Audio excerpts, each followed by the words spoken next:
L'annonce survient avant l'augmentation attendue des migrants arrivant à la frontière sud suite à l'expiration d'une politique frontalière liée à la pandémie la semaine prochaine.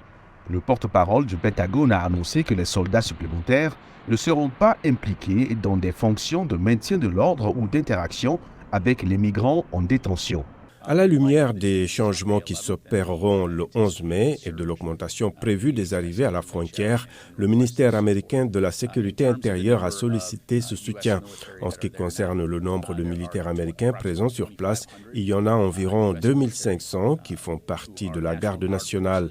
Il se concentre, encore une fois, sur le soutien au CBP en matière de détection et de surveillance, ainsi que sur le soutien aérien. Malgré la fin de la construction du mur frontalier voulu par Donald Trump, les arrivées de migrants se poursuivent. Les républicains, majoritaires à la Chambre, bloquent les réformes du système d'immigration.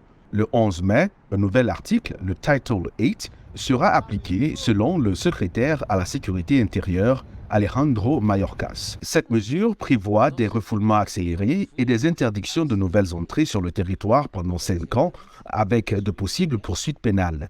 La réaction du président mexicain ne s'est pas fait attendre.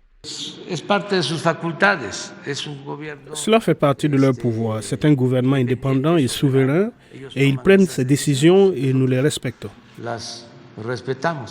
Selon les autorités américaines, les 1500 soldats supplémentaires aideront à combler les lacunes en matière de surveillance et de soutien logistique jusqu'à ce que des contractuels puissent les remplacer. Les migrants, eux, s'inquiètent sur ce que toutes ces mesures signifient réellement.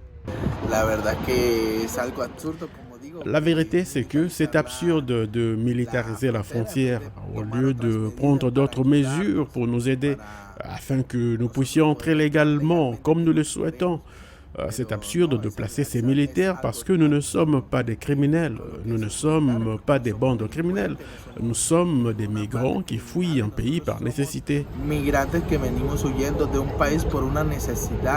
Selon le Pentagone, ces troupes arriveront dès le 10 mai. Mais d'autres options sont également envisagées pour rapatrier ces effectifs en service actif sur leur lieu d'affectation, en collaboration avec d'éventuelles composantes de réserve ou des entités sous contrat. Les autorités espèrent que ces mesures permettront de mieux gérer la situation et de répondre aux préoccupations des migrants et des citoyens.